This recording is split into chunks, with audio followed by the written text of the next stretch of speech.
əziz müəllimlər və şagirdlər, hər birinizi xoş gördük. Bugün sizlərlə 11-ci sinif testindən elektromaqnit sahəsinin test variantının olan suallarına baxacağım. Başlayıram bir nömrəli sualımızla. Elektromaqnit sahəsi iki yerə bölünür. Elektrik və maqnit sahəsi. Elektrik sahəsi və maqnit sahəsi və elektrik və maqnit sahələrinin özünə məxsus olan qüvvə xarakteristikası var. Elektrik sahəsinin intensivliyi Y-dir, maqnit sahəsinin intensivliyi isə B maqnit induksiyasıdır. Davam edirəm 2 nömrəli sualımızla. Bizlərə transformator təsvir olunubdur. Transformatorun transformasiya əmsalının düsturunu qeyd etsək, K bərabərdir U1 bölünsün U2, bu da bərabərdir epsilon 1 bölünsün epsilon 2 və ya N1 bölünsün N2, təqribi olaraq I2 bölünsün I1 şəklində götürə bilərik. Birinci şəklə diqqət yetsək, əlbəttə birinci dolaqda olan say ikinci dolaqda olan saydan daha böyükdür. İkinci şəkildə isə əksinə N1 kiçikdir, N2 şərti ödənmiş olacaqdır. Əgər K birdən böyük olarsa, artıq bu cür transformasiya, yəni transformatorumuz adlanacaqdır alçaldıcı. Əgər K birdən kiçikdirsə, bu zaman yüksəldici transformatordur. O zaman indi gəlin şəklə diqqətlə baxaq. Deməli, birinci üçün əgər mən K-nı yazıramsa, yazıram K bərabərdir N1 bölünsün N2. Məsələn, N1-ə deyirəm 2, N2-yə deyirəm 1. Bu bizə verir 2. Bu zaman K nədir? 1-dən daha böyükdür. K əgər 1-dən böyükdürsə, bu zaman bu adlanacaqdır alçaldıcı transformator. Yəni 3 və 4. İkinci üçün yazdıqda isə yazıram K bərabərdir 1 bölünsün 2. Bu da bərabər olmuş olacaqdır nəyə? 0,5-ə. Bu 1-2-ni özümdən qoyuram. Bu zaman K deməli nədir? 1-dən kiçikdir. Onda bu adlanır yüksəldici və K 1-dən kiçikdir. Yüksəldici 2-də, transformasiya əmsalı K 1-dən kiçikdir, 5-də ödənmiş olacaqdır. Bir də iş prinsipi elektromaqnit induksiya hadisəsinə əsaslanır. Hər ikisi üçün ortaq xüsusiyyət formasında götürə bilərik.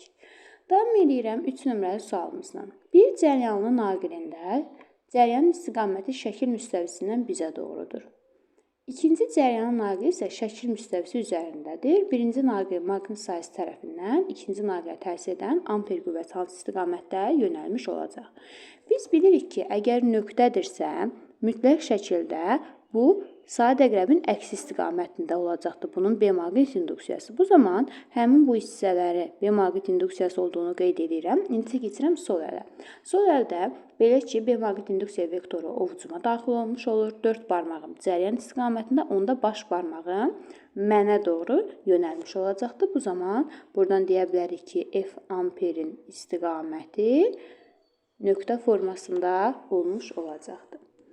Davam edirəm 4 nömrəli sualımızla. K çarını qapadıqda 1 və 2 lampalarının parlaqlığı necə artmış olar? İlk öncə 1 lampasında nə var? Diqqət yetirsək, sadəcə olaraq müəyyən müqamətə malik olan rezistor var, amma ikincidə isə sarğac var. Sarğac olan hissədə cəryan artdıqsa, onun əksinə doğru yaranan bir induksiya cəryanı yaranır. Ona görə 2 lampası daha gec yanacaq və həmçinin bir lampası nəzərən daha gec sönmüş olacaq. Onda deyirik ki, əgər açar bağlanırsa, bir lampası dərhal közərir, yəni parıldayır. 2 lampası isə tədricən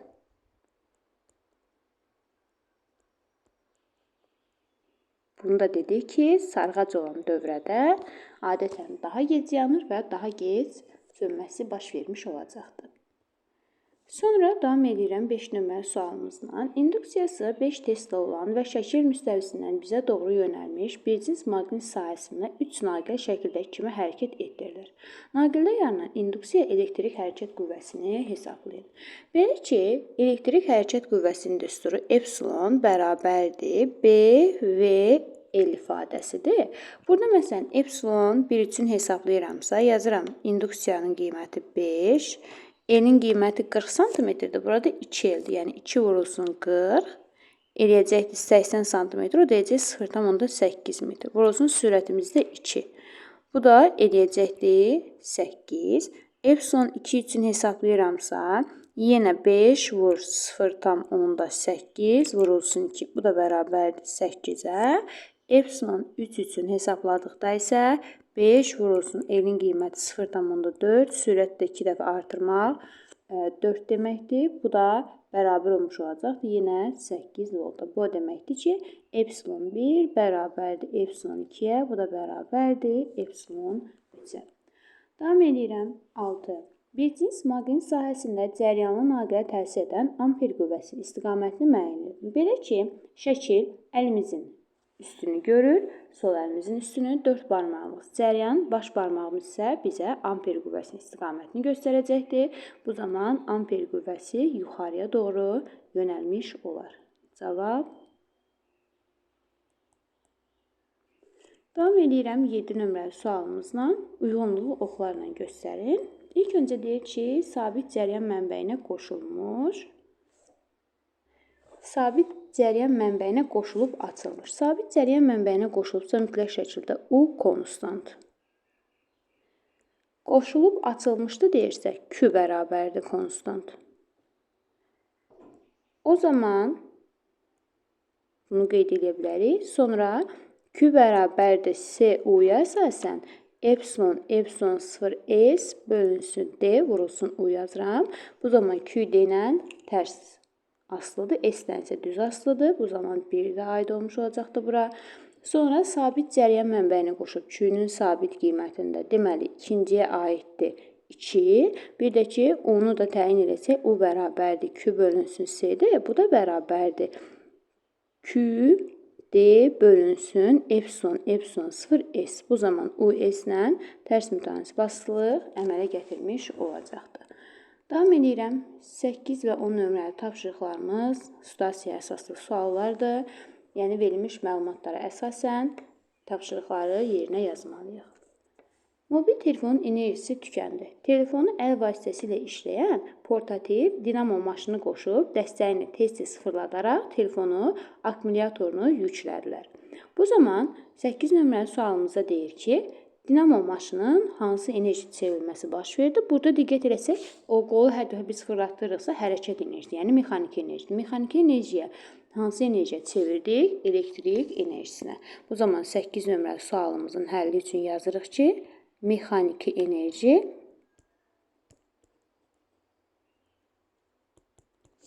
elektrik enerjisinə çevrilir.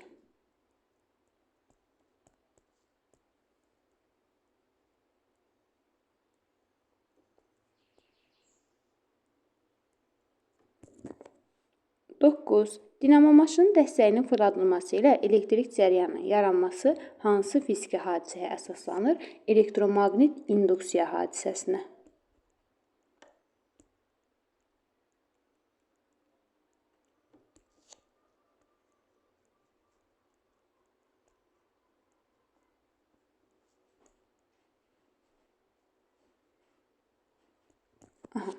Sonra davam edirəm 10 nömrəli sualımızla.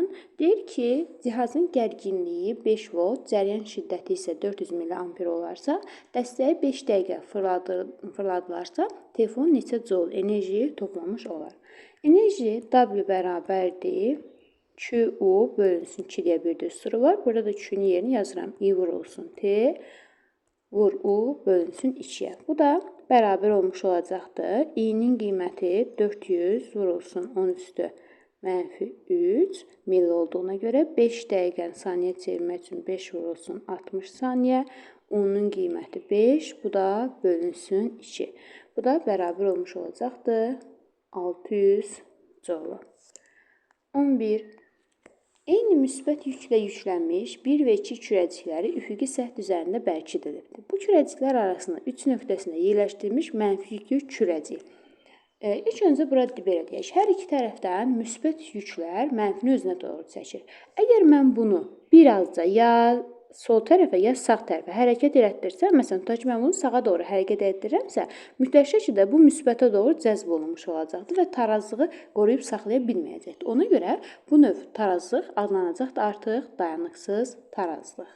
Burada fərqi yox idi. Siz sual tərəfdə hərəkət etdirsəz, yenə birə tərəf cəzb olunmuş olardı. Sonra 12. Nöqtəvi üçün elektrostatik sahənin intensivliyinin modunun bu üçün miqdarından asılı qrafiki hansıdır? Belə ki, sahənin intensivliyi Y bərabərdir K2 bölünsün epsilon R-in kvadratıdır. Bu zaman sahənin intensivliyi radiusun sabit qiymətində yüklə xətti olaraq düz mütənasib asılı əmələ gətirmiş olacaqdır.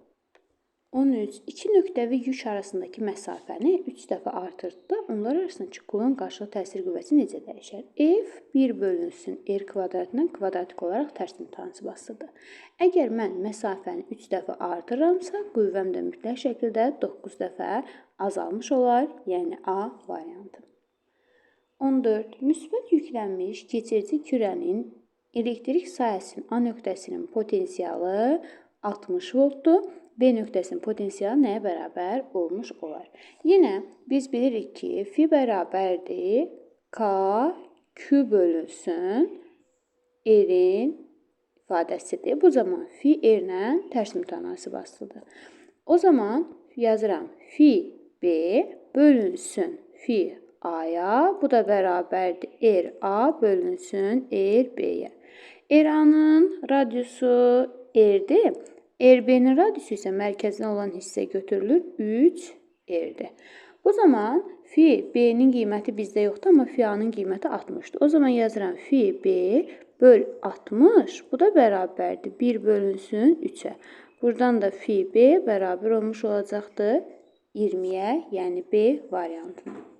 Davam edirəm 15 nömrəli sualımızla. Müstəvi hava kondensatorunu yüklədilər, cəryan mənbəyindən ayırdılar. Yəni, Q-nun sabit qiymət demək istəyir. Kondensatorun köynəkləri arasındakı məsafəni 2 dəfə azaltsam, o zaman enerji necə dəyişmiş olar? Onda Q-nun sabit qiyməti üçün olan enerji düsturunu yazsam, W bərabərdir Q kvadratı bölünsün 2C-yə. Bu da bərabərdir Q kvadratı D bölünsün 2 epsilon 0 S-ə. Əgər bunlar D-ni 2 dəfə azaldırlarsa, enerjimiz də mütləq şəkildə 2 dəfə azalmış olar, yəni Y variantı. 16 nömrəli sualımıza baxıram. 16 nömrəli sualımızda diqqət yetirsəz, birinci hissədə paralel birləşib, ikinci hissədə. O zaman C paralel birincidən alınır 2C, C paralel ikincidən bərabər olmuş olur yenə 2C-yə. Və artıq dövrəmiz bu formada olur. 2C, bu birisindən də 2C. Bunlar necə birləşmiş olur? Ardıcı. Ardıcı birləşən zaman birini götürüb sayına bölməyimiz kifayətdir. 2C-ni də 2-yə böləndə bizə C-ni vermiş olacaqdır. 17. Müstəvi kondensatorun elektrik tutumunun onun köynəklərinin sahəsindən asılı qrafiki hansıdır? Gəlin o zaman düsturumuzu qeyd edək. C bərabərdir epsilon 0 S bölünsün D ifadəsinə. Bu zaman C S-lə xətti olaraq düz mütənasib asılıdır. Bu da A variantında qeyd olunubdur. 18 nömrəli sualımıza diqqət yetirək. Naildən axan cəryanın və maqnit sahəsinin induksiya vektorunun istiqaməti verilmişdir. Amper qüvvəsinin hesabını. Gəlin amper qüvvəsinin ilk öncə düsturunu yadımıza salaq. F amper bərabərdir I B R sinus alfa. Burada diqqət etsək, I ilə B eynidirlər. Bu zaman sinus 0-a bərabər olduğundan elə amper qüvvəsi də 0-a bərabər olmuş olar. Davam edirəm 19. Cəryan şiddəti 200 mA olduqda induktivliyi 2 Henry olan sarğacın maqnit sahəsinin enerjisini hesablayın. Bu zaman W bərabərdir L I kvadratı bölünsün 2 ifadəsinə əsaslanaraq təyin edirik. Bu da bərabərdir 2 vurulsun 200 vur 200 vurulsun 10 üstü mənfi 6 bölünsün 2 şəklində qeyd edə bilərəm. Bu da bərabər olmuş olacaqdır 0,04 joula, yəni C variantına. 20. İnduktivliyimiz var, cəryan şiddəti var, elektrik hərəkət qüvvəsinin qiymətini hesablamaq tələb olunur. Epsilon bərabərdir mənfi L i-nin zamana görə olan törəməsi. Bu da bərabərdir. L-in qiyməti 2, i-dən törəmə alsam 5 sabit hədd olduğuna görə törəməsi 0, t kvadratın törəməsi eləcəkdir 2-dir. Zamanı da 2 verdiyinə görə 2-ni vururam 2-yə 4, bu da bərabər olmuş olacaqdır 8 volta, yəni A variantı. Davam edirəm 21 nömrəli sualımızla. Maqnit sahəsində hərəkət edən naqildə yaranan induksiya cəryanı hansı istiqamətdə yönəlmiş olar? Belə ki, yenə sağ əlimizdən istifadə edirik. Şəkil əlimizin üstün görür. 4 barmaq induksiya cəryanı istiqamətində, baş barmağımız isə bizə sürət istiqamətini vermiş olur. Təkrarlayıram, sağ əlimizdən istifadə edirik. Sağ əlimizi şəkil, əgər X formasındadırsa, şəkil sağ əlimizin üstün görür. Baş barmağımız sürət, bu zaman 4 barmağımız isə induksiya cəryanı istiqamətini göstərmiş olacaqdır. Bu zaman induksiya cəryanı aşağıya doğru yönəlmiş olacaqdır. Davam edirəm 22 nömrəli sualımızla. Elektrik mühərrikin iş prinsipi hansı fiziki hadisəyə əsaslanır? Belə ki, cəryanlı sarğacın maqnit sahəsində hərəkətinə əsaslanmış olacaqdır. D variantı. 23. Bilsiz maqnit sahəsinin induksiya xətlərinə perpendikulyar istiqamətdə daxil olan 3 zərrəciyin hərəkət trayektoriyası göstərilmişdir. Hansı ifadələr doğrudur? Məsələn, 2 bilirəm ki, yüksüz zərrəcikdir mütləq şəkildə, çünki elektrik və maqnit sahələrinin təsirinə məruz qalmır. Sonra bunların hər birini bir çevriyə tamamlasam, yenə sol əlim işə düşür. X-dır, şəkil əlimin üstünü görür. 4 barmaq sürət istiqamətində. Bu zaman baş barmağım mənə göstərmiş olur yuxarını. Bu birinci şəkil üçün təyin etdikdə, bəli, baş barmaq yuxarı doğru yönəlir.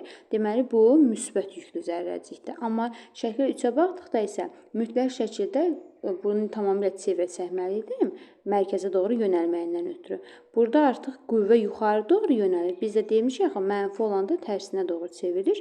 Bu zaman, deməli, bu 3 mütləq şəkildə mənfi yüklü zərrəcik olmalıdır. Burada yeni təkrar edirəm, mütləq şəkildə çevriyə tamamlamalısınız ki, mərkəzə doğru yönəlmiş olsun.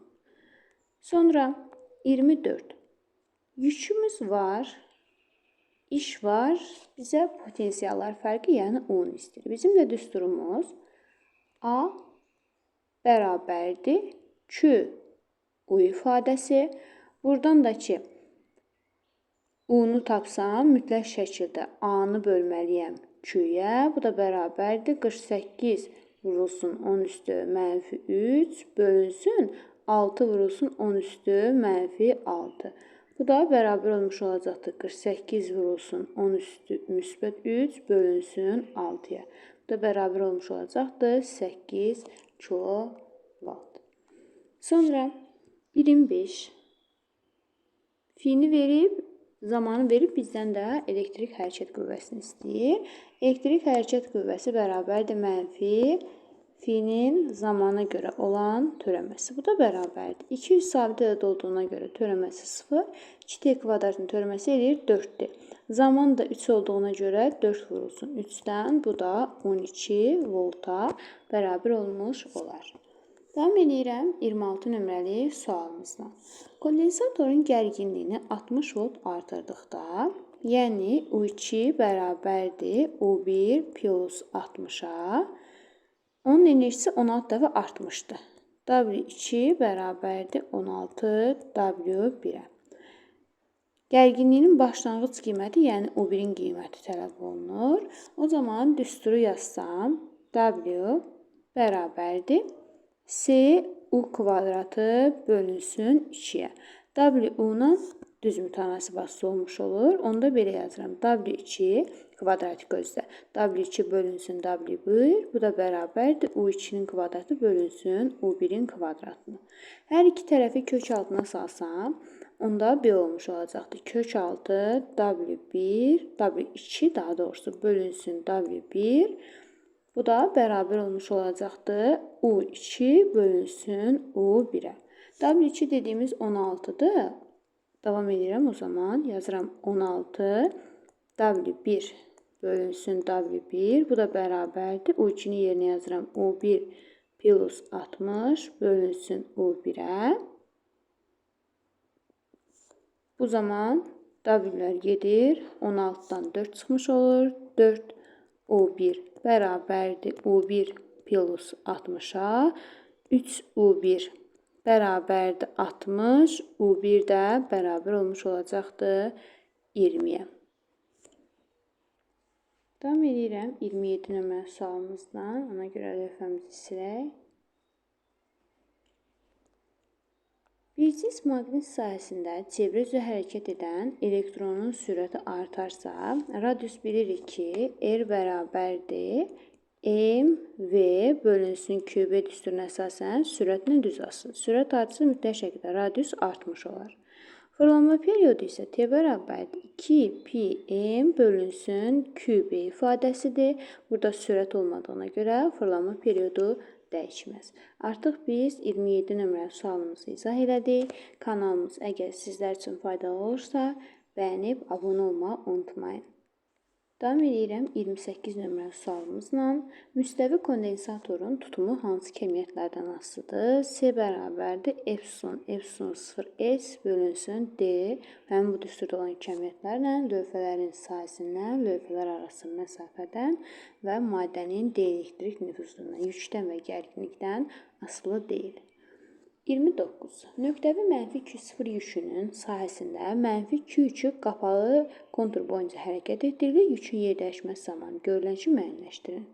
Belə ki, mənfidir və sahəyə yenə mənfi yük gətiriblər. Bu zaman siz mənfini mənfidən uzaqlaşdırmalısınız ki, görülən işiniz mütləq şəkildə müsbət olsun.